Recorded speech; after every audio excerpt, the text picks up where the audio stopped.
Doctor Who Season by Season. New Who Series 6 Review. Series 6 of televised fan fiction New Who was screened in 2011. It was the second season to star Matt Smith as the 11th Doctor and the second produced by Stephen Moffat. In something of a first for New Who, the series saw the same TARDIS team twice in a row, with Smith again joined by Karen Gillan and Arthur Darvill as Amy and Rory.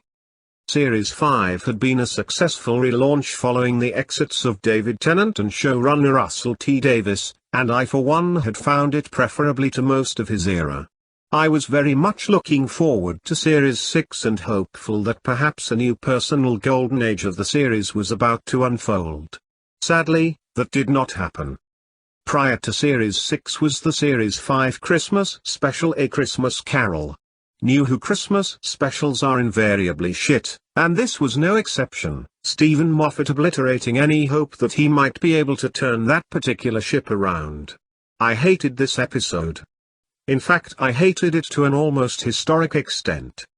It was the very first episode that I not only wiped from my DVR, but also the very first episode that I did not and will not ever buy on DVD or Blu-ray and have no copy of at all. It's not the last, of course, but it's still a fairly significant moment for me as a Doctor Who fan. This episode, as bad and as boring as it was, did not really kill my hopes for Series 6 as noted, the Christmas specials were always shit anyway. It did however give me serious pause when it came to the 11th Doctor.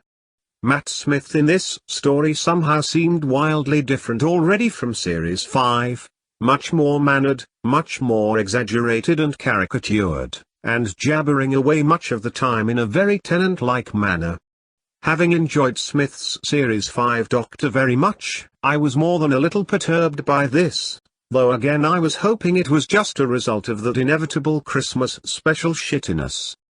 Series 6 proper began with the impossible Astronaut two-parter.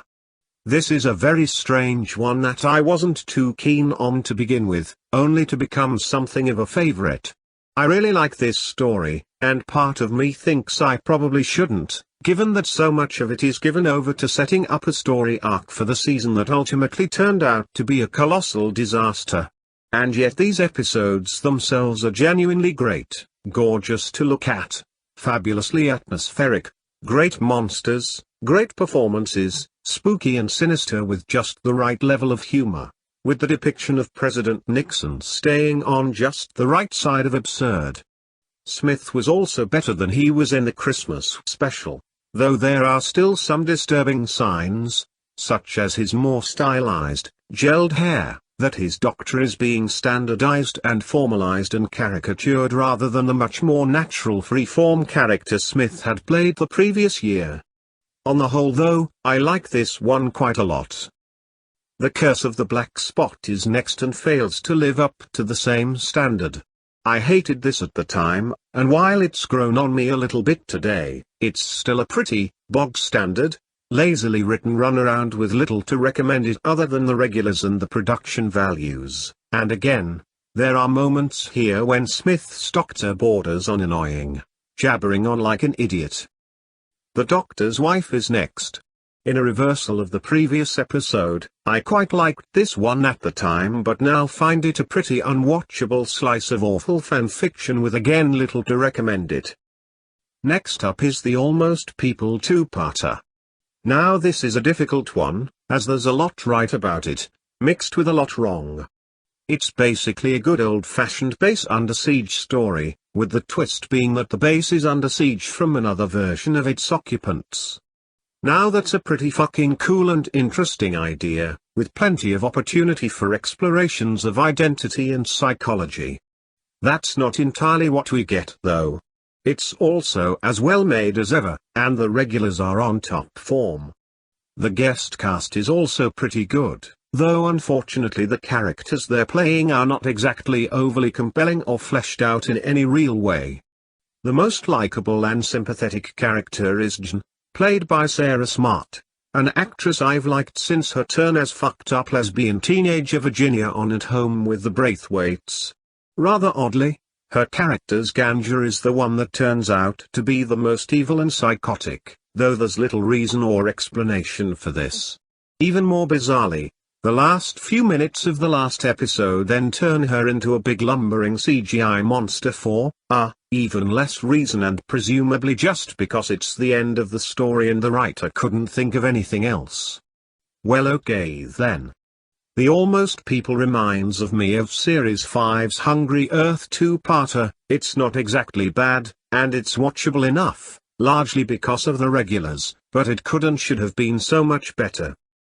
Of course, this story cliffhangers out into the next tale. A good man goes to war, with the rather insane revelation that Series 6 Amy has actually been a ganja for months, controlled by the consciousness of the real Amy, who has been unaware that her real body has been knocked up and held captive by a very strange woman with an eye patch. The Doctor and Rory are, understandably, fairly pissed off at this revelation and go on the offensive to rescue her. I know many fans loathe A Good Man Goes to War, but I don't think it's a bad episode as such. It's quite fun in a way, it's just that it more resembles an episode of a Star Wars TV series than it does Doctor Who. Even the lesbian Silurian and nurse Sontaran, while utterly ridiculous, are amusing enough one-joke characters here. It's just that the joke got pretty thin when reused again and again later on. Of course, this episode also ends on a cliffhanger, one that saw the series go on a break for several months while Stephen Moffat went and had a little lie down. And this cliffhanger was the revelation that the big mystery of River Song was that she was, wait for it, Amy and Rory's kidnapped daughter. Oh my God. What the fuck? There are no words to describe how bad this twist is, or how catastrophic its effect was on the series and its characters. I thought it fairly balmy at the time, but it wasn't until the series came back after its mid-season break with Let's Kill Hitler that it became clear just how appalling a decision it was. Let's Kill Hitler is an awful episode, but its awfulness goes way beyond just the quality, or lack of these 45 minutes. Let's Kill Hitler is effectively a shotgun that puts a bullet through the heart of the entire era. This episode had a hell of a lot to live up to after the revelation of River Song's true identity. How on earth could Stephen Moffat resolve this development in a believable manner that would make sense of River's story and enable Amy and Rory to continue traveling with the Doctor after his indirect involvement in them losing their child? The answer, of course, was that he couldn't. And indeed, he didn't even really try. This shocking twist, this potentially psychologically catastrophic and devastating development, was thrown away into a stupid, unfunny comedy episode that isn't even remotely interested in exploring how Amy and Rory would react to such a personal disaster. Let's Kill Hitler is a train wreck of an episode. From this point River Song is nothing but a joke character, a throwaway punchline and utterly ludicrous figure. Worse, this train wreck damages two of the show's best assets, Amy and Rory, to a staggering degree as well.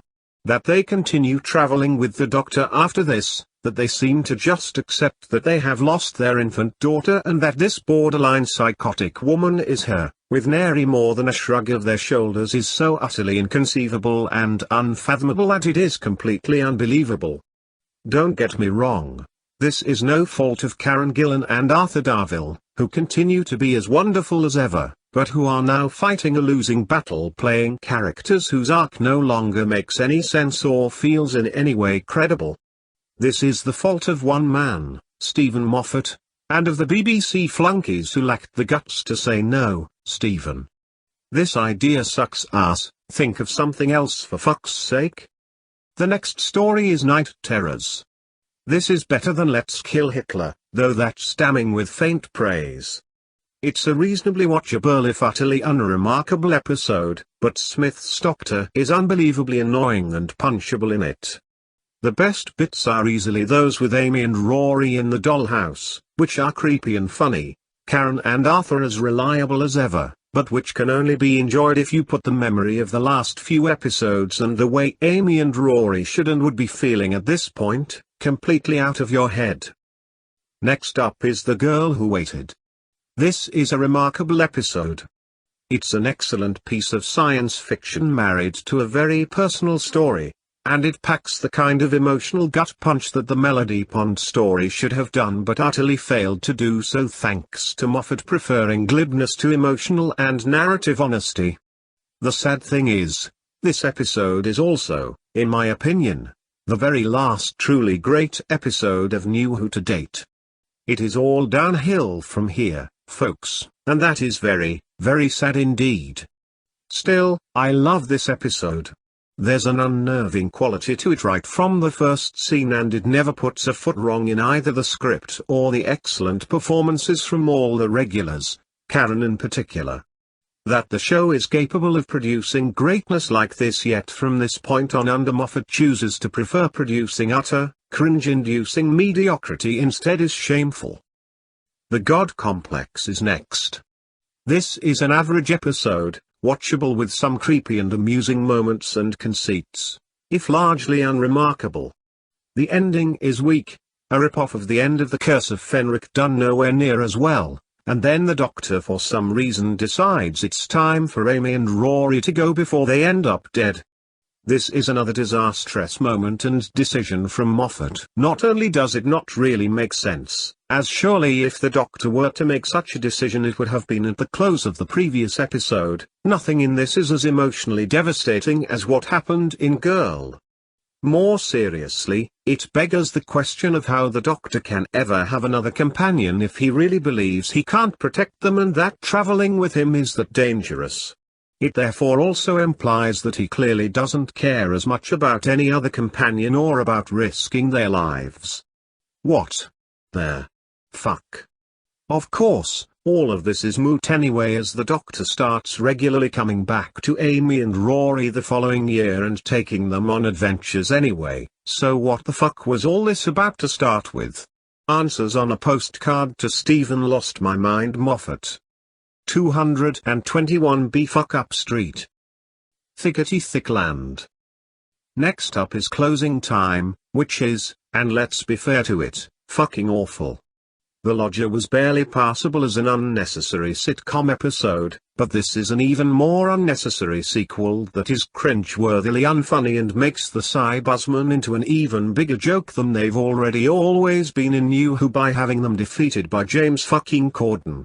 We're told it's due to his love for his baby, vomit bags at the ready people, but I think they just self-destructed to avoid listening to his jokes.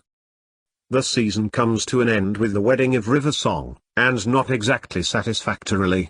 I don't hate this episode as much as some, as it's fairly entertaining while you're watching it, unlike many others, and the regulars are great, Karen and Arthur again showing what a fucking asset they are to this show. But as a season finale and a supposed wrap-up to the year's abominable arc plot, it falls flat on its ass.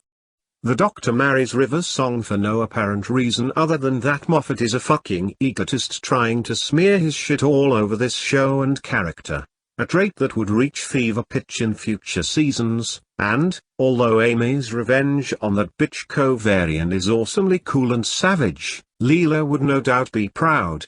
The fact that all of this happened in some alternate dimension renders it moot. Indeed, Kovarian is never seen again and essentially gets away scot-free with everything she did to Amy, to Rory, and to their child. Thank you very fucking much, Moffat. Season 6 is a train wreck.